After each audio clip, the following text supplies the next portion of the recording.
Porsha Williams speaks on behalf of Breonna Taylor at the Tailor-Made Women's Empowerment event.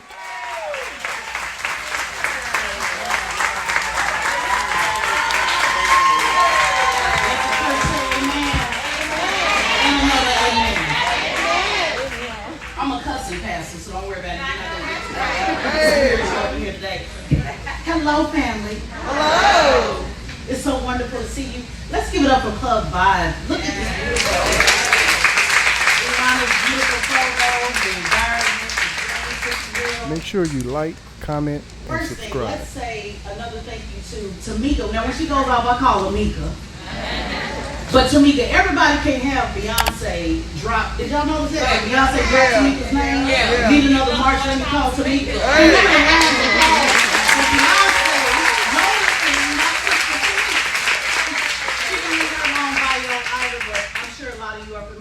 And black women, we really have to get into make it very intentional to celebrate each other's accomplishments. Yeah. I noticed that we always say, oh, even the sisters, oh, you don't have to read it all, it's okay. But we have been conditioned to always minimize ourselves. You don't see white women saying, oh, well, don't worry about it. They read the Bible from the top to the beginning. So I'm just planting something in the seed in your spirit to know that everything that you accomplish, everything that you do, we should all celebrate that. And I get that time is important, but it's also important for you to know that our sister Tamika has done so much, not just in the last week or last month, but the last 20 plus years. And that's important that you go read that you look that up, that you look at the sacrifice that comes with doing what she does. I call it the consequences of consciousness. And just quickly to my sister who speaks on those on social media, one thing that we don't have to do is talk about folks that are too ashamed to use their real name. Hello? Do I have somebody witness over here? See, it's one thing when you have an anonymous name and your name is Boo-Boo the Fool or whatever it is, and you have so much clapback for somebody like Tamika or myself, Tesla Figure, to use my real name, cross the T and dot the I and figure out. See, everything that we do when I'm on Fox News, who I know y'all don't like constantly standing for black folks, I do it with my real name, my government name. That means that the people that we're fighting, as I did on the George Floyd case and several other cases with Attorney Crump, that means they can come looking for me. I do it with my name as a single mother with my daughter sitting right here in the front seat. Anybody can talk on social media.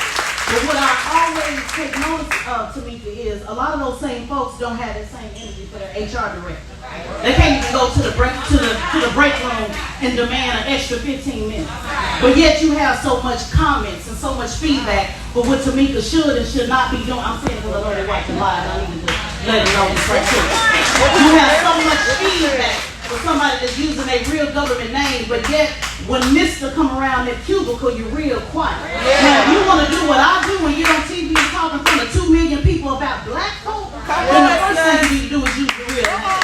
The second thing you need to do is go against the most powerful people in this country. We ain't talking about play. We're talking about the most powerful people in this country. We're talking about the most organized crime, the best gang members that you can ever think of, called the police. Now, when you do that, and you put an S on your chest with your real name so they can come looking for you like they did Breonna Taylor, and not just be on social media, then you can talk to me. See, I don't talk to folks in the stands. I talk to my colleagues. I talk to my peers. It's not saying that they're not important. What I'm saying is you're not the big homie. I'm the big homie. You're the little homie. You're in the stands talking while I'm on the field playing. So what we're not going to do is let folks distract Tamika off her high royalty and then work in the hood. There's one thing, and I'm sorry, I'm going away. We're going to get these questions, but this is important. Y'all remember boys in the hood? And then I'm going to get to the questions. Now, do y'all remember when Trey did all of that fighting and swinging and hollering and he was ready to be down and all of that? Y'all remember that? Did all of that just to get some from... Y'all remember? Oh, don't nobody You remember when he did all that screaming and hollering and really it was just to get some from Neil Long? Y'all remember? He had the blood on his shirt. He played the role. I'm sorry, I got some actors in the building. Y'all understand about playing the role.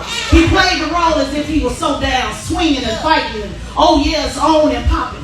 But when it came time to do the drive-by, I'm sorry, When it came time to do the drive-by, to put boots on the ground like what Tamika doing, what did Trey do? He said, let me out, though. Do y'all remember that? He said, let me out. He defied his daddy. He said, I'm going anyway. He said, this is for my homeboy. If I had somebody in here who knew the scriptures, then you would know this is the same thing that the Israelites did with Moses. But I'm going to leave that right there because y'all don't even want that mixed up. So we're going to go back to Boys in the Hood. He was all prepared and down and ready. And I come from North Highlands, Oklahoma City, which is 456 Piru. I know a little bit of something about the gang violence in the 90s. So I know what it looked like when you got frontliners. But when it came down to it, he said, let me out the car. And you remember the face that Ice Cube turned around and looked at him? And he looked at him as if he knew you wasn't about this business. I'm sorry, you better send somebody else. Let me say brother, I know y'all work so woke, y'all real extra woke, so I'll say brother. He looked back at him and he said, we knew you wasn't about this business when we picked you up. So the bottom line is we took all of this time rotating, going block after block after block for somebody that wasn't really about the business. Now what Ice Cube did is, he not only did he get out the car and I'm not telling y'all, I'm just giving you an analogy. Not only did he get out the car and he got out and went head up. Made sure the job was done. When I call him a verbal assassin, I'm a verbal assassin on this microphone. He went straight up, head, toe to toe, like what Tamika and my sister Linda and United Freedom, and what they do, they go toe to toe with the opposition and the enemy. Meanwhile, Trey was at the house. We don't have no problem with no trades because somebody got to go to Morehouse. But at the end of the day, big homies need to do what big homies do. And Tamika needs to continue to do what big homies do. And the rest of you straight brother need to stay on the porch where you belong. These sidewalks was made for you. These streets was made for Tamika and Kevin and all of those who got arrested. You was never meant for this. Stay where you at. Stay on social media. Stay in the comments. To see if we was waiting on you, Moses would have never made it to the promised land. And we ain't got 40 years to go in circles and circles. Waiting on you train food to finally get it together. And I'm sorry, I'm not Harriet Tubman. I'm a host of horn one time. We didn't get caught on your life. We ain't going none of this time around and go get nobody. I'm not supposed to know if I could have saved them. It would have been 1,000 more. No, your ass is getting left right at where you're at. Because if I turn and hit that block and come back and get you, that means I'm going to get you. See, that's what see, with Ice Cube, one thing I know in the hood is two things when you got somebody scary running with you. You're going to either get killed or you're going to go to the pen. Because they're going to be telling. That's number one. If they had pulled over Trey, he would have been telling. And number two, you're so scary you wouldn't have never pulled the trigger. So we have to start figuring out in this movement who is about this business and who's getting the trigger. Who is the big homie and who's the little homie. And I'm not sitting up here justifying to nobody that can't use your first last name like I do. Take all of the consequences. Now that everything's said, it's all the time. Thank you.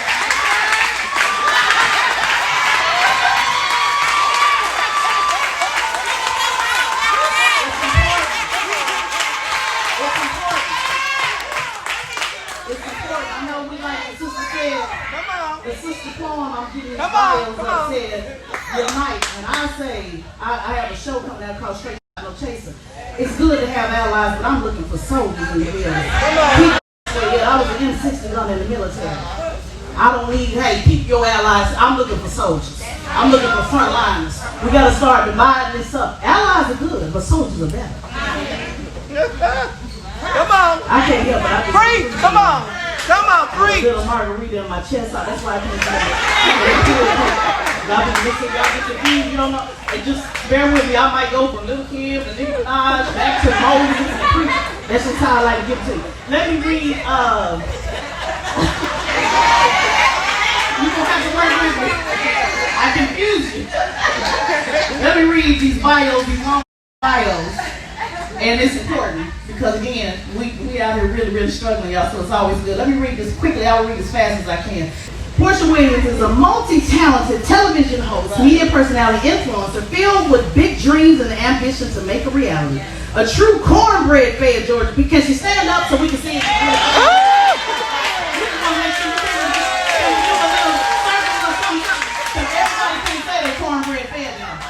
And you know what they mean when they say that. Hey baby, you gonna eat your cornbread. I'm sorry, I'm waiting for Project Pat. Y'all gotta keep up. Because It looks like it did already. Oh, y'all don't do the Project Pat? Okay. I'm just trying to read audience. Let me know where y'all at. I can go to Franklin or Project Pat. Is that however y'all want? Porsha was born and raised into a prominent historical family in Atlanta, as she is the granddaughter of civil rights leader and philanthropist Reverend Hosea Wilson. She remains heavily involved in the various charity partnerships and is a proud mother to her baby daughter Pillar. I love how you're talking about our motherhood. That's so awesome. Not only is Porsha one of the stars on Bravo's #1 show, The Real Housewives of Atlanta, but she is also the star of her own highly rated spin-off special, Porsha's Having a Baby, which covered her incredible journey of pregnancy and motherhood. On a daily basis, she is the co-host of the nationally syndicated talk show This Nation and has co-starred along Vivica A. Fox and Columbus Short in the on-stage remake of Two Can Play That Game. We all know how to play that game, don't we? Black women play it better than anybody. I'm sorry, y'all gonna get ad-libs, just get used to it. Porsha is also in the process of writing her debut book called The Pursuit of Porsha. She has developed a passion for animated and on-screen scripted projects. We don't see a lot of us in animation, amen. Her fan favorite voice can be heard on Carlotta in the animated movie Cargo, where she collaborated with Haley Joel Osment and Melissa Joan Hart. On the screen, Porsha shows off her acting skills playing the stepmother in TV1's Stepping Back to Love and made multiple other guest appearances in shows such as HBO's Insecure. Shout out to Insecure last season. I'm going to need you to get one brother and got it together, but I'm going to leave that there. We're going to leave that there. And Fox's star films such as Sharknado 5, Global Swarming. She also appeared on the first season of the new Celebrity Apprentice. Give it up for Porsha Williams. How do you define beauty on the inside and how they connect to the outside? I would say for me, you know, when I thought about beauty and I thought about Breonna, each one of you, but I love you and I pray for you on a daily basis. But when I thought about beauty and I thought about Breonna Taylor, of course, immediately you see her beauty. Yep. You see that she radiated beauty from the outside. Mm-hmm. But what I have gotten from Breonna, even though I wasn't able to meet her as well, I immediately connected to who she was. And the more and more I learned about who she was, her family, and what she wanted to be in her community. You know, when you talk about a woman's beauty and her being a reflection of her family, that's who Breonna Taylor was. From what I've read, Breonna Taylor actually wanted to be a person to help others because her other family members had done that. And when they asked her what she wanted to do, she said she wanted to do what y'all do, right? Right. And so for me, we pass on the beauty of life to our daughters. And that is what was inside of Breonna Taylor. And everything she could strive to do while she was here is to bring beauty and life to the world. So it's so ironic that her life would have been taken away while she was protecting our life, and then therefore hers is taken at the same time. Mm-hmm. But out of that, we must take the message that at the end of the day, if you are standing for something, if you are living your life, you must live it for others as well. Yeah. You're not here on this earth to live it on your own. Everybody is here, and we are here for Breonna Taylor. People say, well, why are you down there? Why are you this? Why are you that? No. I'm living for other people as well. We're not on this earth alone. Right. And when you see a young black woman like Breonna Taylor, as beautiful as she was, inside and out, that should strike something in you. Right. And so I'm here because Breonna's on, and what I want to bring out of my daughter, the fact that I'm ready to have expanded family, you know, with her boyfriend, etc., is what drives me to make sure Breonna Taylor gets justice, and what drives me to be an example and to help other young women understand that your beauty is on the outside. No matter what you look like, whether you put on makeup or not, who you are and how you live your life is what's beautiful. Yeah. The reason why this room and we wanted to reflect the beauty of Breonna Taylor is how she lived her life. That's right. And so for me, I think on a daily basis, every woman needs to first affirm herself.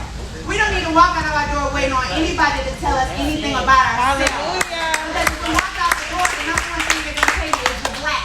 And we already know we're black. But they're saying it in a derogatory manner. So before you leave the house, say, I'm black and I'm beautiful. Right. Next thing you know, you're going to say to yourself, I'm smart. Because next thing when you walk out your door, they want to discredit you. Right. So you want to make sure you understand who who you are.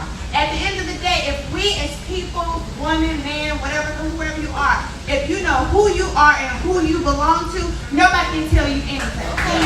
So we must understand to bring out our outer beauty and really we want our inner beauty to shine outwardly, we must affirm ourselves. Start to pick up some affirmation books. Speak life into yourself. I know a lot of times in the movement to bring it to justice, we always talk about, what has been done to us, etc. We gonna fight, we gonna this. I love how they did it back in the old days when they say, we shall overcome. See, that's speaking life.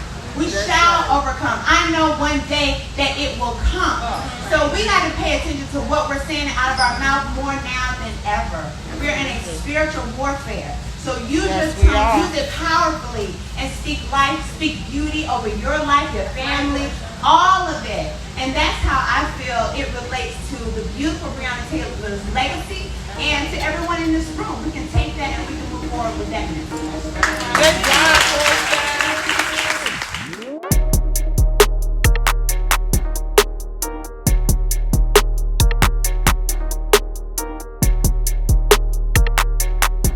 Thanks for tuning in to 9 Mag TV.